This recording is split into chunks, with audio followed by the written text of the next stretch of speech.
Mpenzi mtazamaji wa Bongo1 Media, karibu tena katika YouTube channel yetu, tukizidi kukujuza taarifa na habari mbalimbali ambazo zimejiri ndani lakini pia na nje ya Tanzania. Moja ya taarifa kubwa zaidi ambayo na kujuza siku ya leo ni kuhusiana na klabu ya wekundu wa Msimbazi Simba kuendelea kufanya mambo mengi makubwa katika kipindi hiki cha dirisha kubwa la usajili.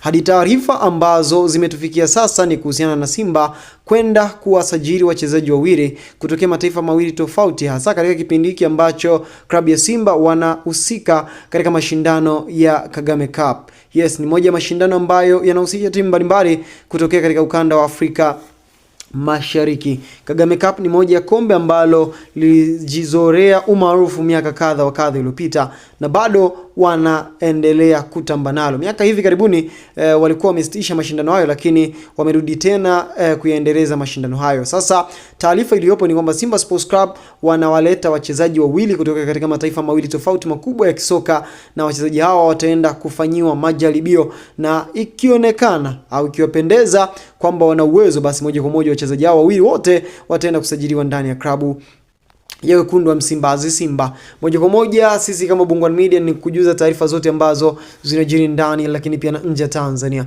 Nadhani siku ya leo tumeshuhudia klabu ya Young African wakimtambulisha mchezaji anayefahamika kama Juma Abushiri, Sugar Boy. Ni taarifa ambayo wakati tunaileta kuna wale ambao walisema sio taarifa za ukweli.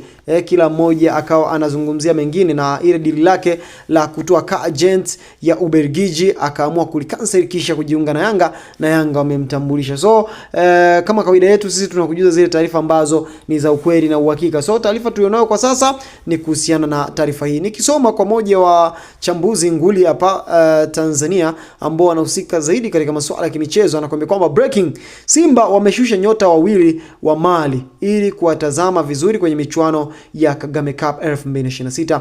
Nyota hao ni Ibrahim Doumbia mwenye miaka 22 ambaye ni top scorer ligi kuu ya Mali akiwa na mabao 17, na kiungo wa Lille Bamako Mohamed Sangale mwenye miaka 27. Simba tayari wamekubaliana na nyota hao kuwasainisha mkataba wa miaka miwili endapo watafanya vizuri kwenye michuano hiyo. Pia kuna mzungu mwingine Simba wanampambania apate visa ili wamfanyie majaribio kwenye Kagame Cup. So Simba anaweza kusema kwamba wako katika rada za wachezaji watatu, huyo mzungu pamoja na wachezaji wawili ambao ni Ibrahim Doumbia mwenye miaka 22 ambaye alikuwa top scorer katika ligi kuu ya Mali ambaye alifunga mabao 17, na mwingine ni kiungo wa Lille Bamako Mohamed Sangale mwenye miaka 27.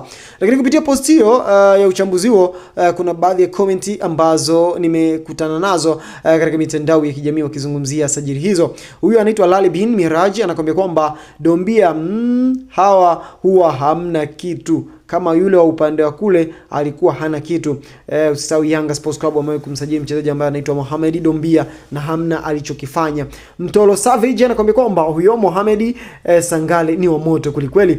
Lakini pia anaitwa mzee wa Element anakuambia kwamba wamepigwa wote ni wabovu alafu ni wa majeraha. Anaitwa Joakim Jovin anakuambia kwamba ndo tunatengenezewa hadi movie kisa usajili wa hivi, kwamba Simba wametengeneza hadi movie lakini kumbe usajili wenyewe ndo wa vile. Lakini pia anaitwa Wolfgang Tesha anakuambia kwamba wachezaji wa majaribio ndio wanasajiliwa kwa mbwembwe.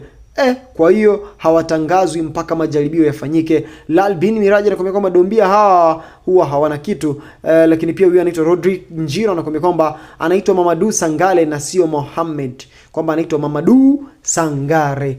Yes, hiyo ndo moja ya taarifa kubwa zaidi ambayo inazidi kutikiza katika mitandao ya kijamii kuhusiana na klabu ya wekundu wa Msimbazi Simba katika rada za wachezaji watatu. Unaambia kwamba hapo kuna mzungu na wachezaji wengine kutokea katika taifa la Mali, na moja ni top scorer halafu akiwa na jumla ya idadi ya mabao 17. Na hii ni Bongo1 Media, kama kawaida yetu kujuza taarifa zinazojiri ndani na nje Tanzania. Tuambie unaifuatia Bongo1 Media ukiwa unatokea maeneo gani na unaipenda Simba au Yanga kwa asilimia ngapi? Unaweza kudondosha maoni yako katika upande wa comment section. Tukutane wakati ujao panapo majaliwa. Asante.